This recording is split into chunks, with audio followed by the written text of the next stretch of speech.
Sige. Yo, naranasan mo na ba mag-rap? Na tipong nilaka kasi style mo, bobo ka? Ha?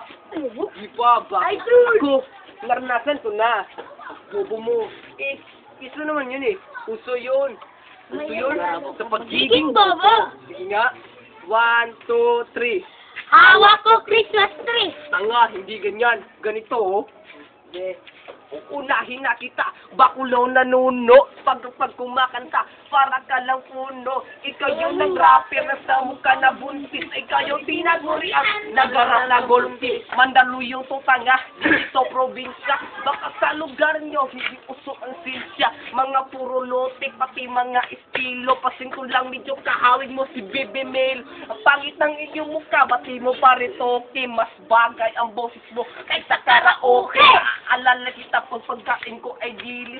Kapangitan ng mata, pasok ka sa gimis para pumugi ka. Ito tapa oho. Kung anong laki mo, ganun ka rin kabobo. Dinurog na kita. Dati wag ka nang magpanggap. Nakita ko na si Shrek kung paano mag-rap. Isusunod ko na ang grupo na puro forma na ang mga itsura mo kang mga tinorta at pwede baboy sabog. Huwag kang magsasalsyo. Napahahalataan kasi meron ka swipe flu. Alak na setting talaga sumabi pa sa krisis.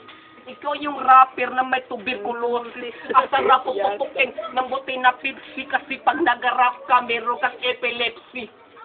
Halos lahat ng kanta nyo ay puro ang iingay. Matagal na kayo tinatakwing libinay. Balak pa nyo kung bubugin. Halang hindi na natuloy. May kasamang isang katutak na puro abnoy. Pumuta ng manta para uli mapugot.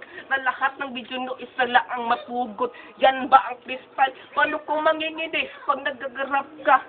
Walang titigil. Okay. Okay. At ikaw, Mr. Clown, halika dito. Di ko pa nakakalimutan ang iyong atraso ng inyong kaanarwan. Dinurong nyo si Aljun Dugyot kayo. Nag-release na lahat ng PC.